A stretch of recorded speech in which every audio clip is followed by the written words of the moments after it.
When I was 17 years old, I worked at Roger's Pit Barbecue where I was assigned to the salad bar.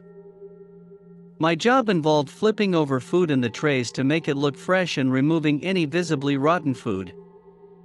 While doing my job, I became disgusted when I couldn't differentiate between ranch and blue cheese dressings. Moreover, a mentally challenged coworker would inappropriately touch me every time I passed by him. In the back, I noticed that there was rotten meat and blood all over the counters, and the smell was unbearable, like that of a decaying animal in the woods. To make matters worse, the boss and the manager were smoking cigarettes and dropping ashes into the coleslaw shredder. When I told the boss that I wanted to quit, she became irate and screamed at me, claiming that my bad attitude would prevent me from ever finding a good job.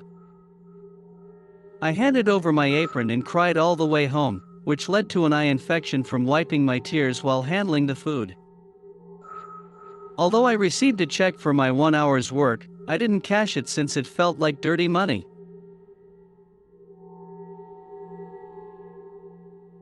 I arrived at a restaurant and ordered breakfast. While there, I noticed a couple leaving, but the matron chased them down the street and pleaded with them not to leave just yet.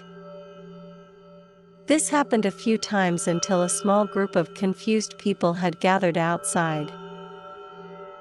Eventually, I overheard the matron apologizing and explaining that there had been a small problem in the kitchen. He mentioned that the chef was on the phone with the poisons and information hotline and would be able to provide more information shortly. A waitress then informed us that they wouldn't be able to serve us and that we should leave. Curiosity got the better of us, and we stayed outside with the other patrons. Eventually, the matron addressed us as a group and explained that the chef had boiled a large pot of water with caustic soda to clean it. Unfortunately, the apprentice used that pot to poach our eggs.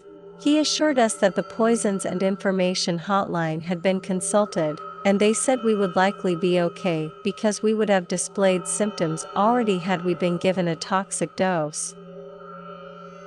However, he warned us to seek medical attention immediately if we experience any of the following symptoms: vomiting, diarrhea, loss of hearing or sight, bleeding from the eyes, ears, mouth, or anus, or the appearance of any lesions on the skin. He apologized for the inconvenience and thanked us. The restaurant closed down about a month later. I was at a Ruby Tuesdays once. This was just after their smaller portions means you won't get as fat campaign where they reduced their portion sizes by 20% but kept their prices the same. I ordered my usual burger and fries. They had good burgers at the time. My burger arrives as I asked for it, medium rare. The fries have no seasoning, just like I had asked. Everything is cool at this point. You're probably asking where the horror comes in. I decide that I'd like to have a beer. I order a Sam Adams. They bring me Bud Light. It's obviously Bud Light. I can't drink that shit unless I'm throwing ping pong balls. I send it back. It comes back. It's still Bud Light. I talk with the waitress. I let her know that I think she's doing just fine and that it must be a mix-up at the bar. She looks relaxed at this. I watch what happens as she takes it back. She has an argument with the bartender. She comes back over and tells me that the bartender says they're out of what I asked for, and to drink this instead. I tell her that I'm not going to drink it. I'm not going to pay for it. The bartender comes over and asks me if I have a problem with what he's doing. He's up in my face at this point. I try to placate him, but he asks me if I want to step outside. I try to flag the waitress down and have her get the manager, but he blocks me. He steps in front of me so I can't get around him.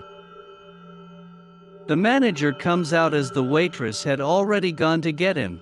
I tell the bartender to get out of my face. He spits in my face and storms out the door. Instantly, I grab a butter knife and sprint after him, fully intending to stab him, because I was in an absolute rage at this point. The manager trips me and prevents me from going after the bartender.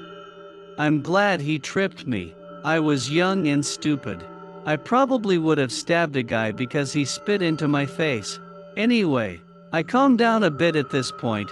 The shock of hitting the ground face first shook me out of my blind rage. I get out my phone to call the police. That's the civilized thing to do. The manager holds up his hand and says that he thinks we can work this out. His reparation is for a free dessert. He was entirely serious about it, not even joking. I laughed, long and hard.